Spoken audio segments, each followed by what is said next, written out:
Alright, we've been starting to work together trying to find z-scores for certain types of problems like the very beginning of this one. We've been doing fine with that. We started talking about the central limit theorem and started talking about z-scores related to means of sample groups, and we got that okay. And then when we had to do a mixture of both, it was difficult for us to be able to tell which formulas that we needed to use. So here's a problem that's going to use both types of problems, and let's take a look at this first. At the very beginning it says class size. According to the recent study, the average class size in high schools nationwide is 24.7 students per class. Assume the distribution is normal with a standard deviation of 3.6 students. Find the probability that a randomly selected class will have fewer than 23 students. So with this problem, to discern which type of formula we're going to use, we want to find out, are we working with one item that we want to compare with the population, or are we working with a sample group? And of course we have here a randomly selected class.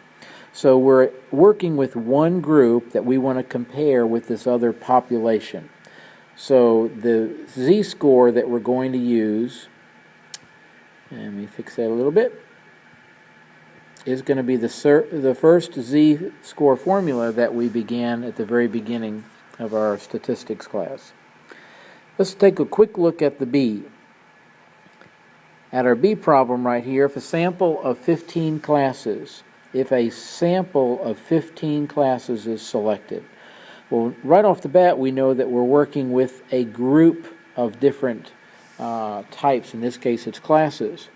And we know that the more sample groups that we have, when we take the mean, the more that the mean is going to look like the population. So in some form, we've got to account for the number of the samples.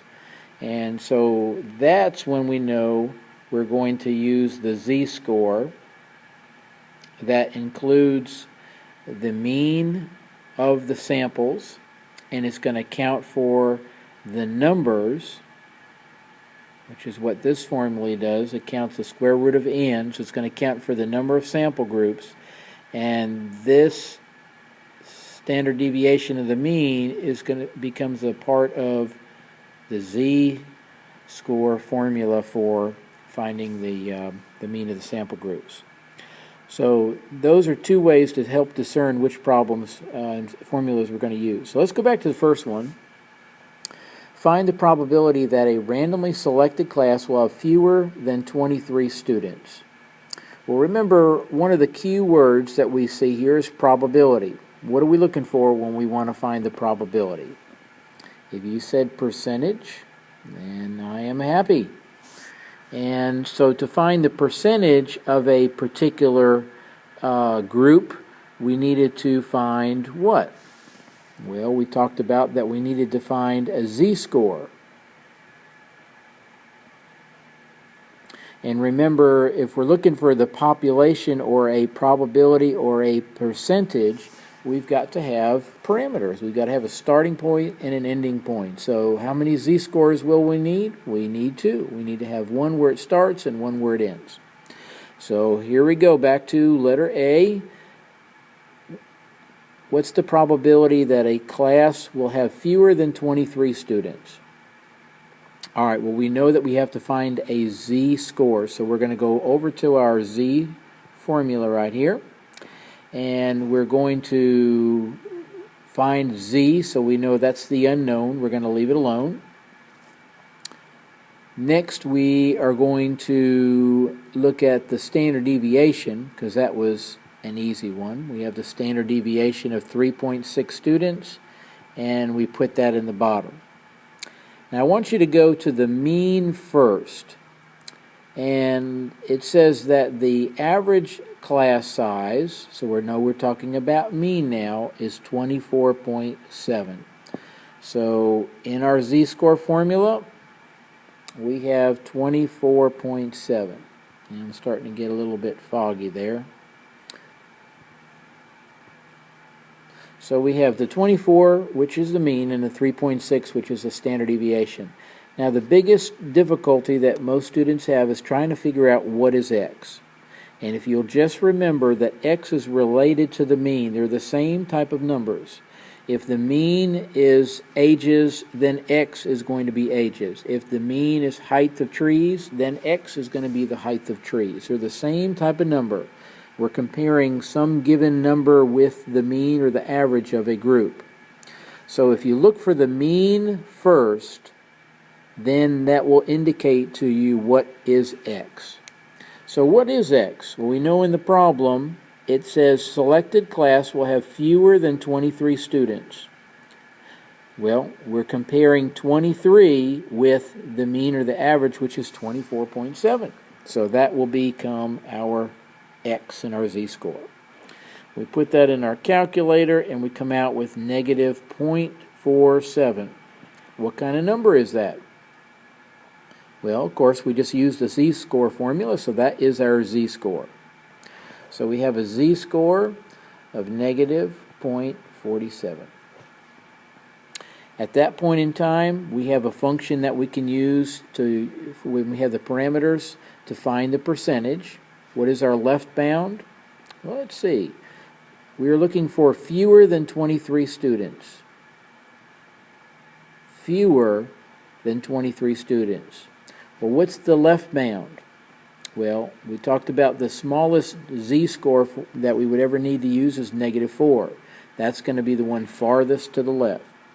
So we're going to use our norm CDF function in our calculator, and our left bound is going to be negative 4, and our right bound is going to be the z-score that we just found out, negative 0.47. And if you put that in your calculator, you should come out with 0.3192. And then, of course, if we move the decimal place 2 places and convert it to our percentage, our answer would be 31.9%. Now let's go to B.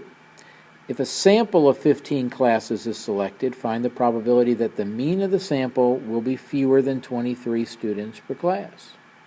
Well, the means that we're working with are the same, 23 and 23. But we're working with a sample group now, so we're going to have to use the z-score that incorporates numbers. And so let's start with the standard error of the mean right here. So we have the standard error of the mean is equal to the standard deviation. Let's go look back to our problem. Standard deviation up here is 3.6 students. And remember, the thing that made this problem different than the others, that was somehow we had to account for the numbers in the samples, or number of samples. And so this formula takes that number. In this case, we have a sample of 15 classes. So n is going to be our 15. And if we put that in our calculator, that comes out to 0.93. And then this will be the number. 0.93 is what we use in the bottom of the z-score formula that we use for sample groups. Your answer comes out negative 1.83. Our question was finding out what's the probability that the mean will be fewer than 23 students. So we use our norm CDF formula. We're looking for fewer than 23, so we're going to use negative 4 z-score for our left bound, and we're going to use negative 1.83 for our right bound, and we should come out with 0.00 or 0.0336 or 3.36%.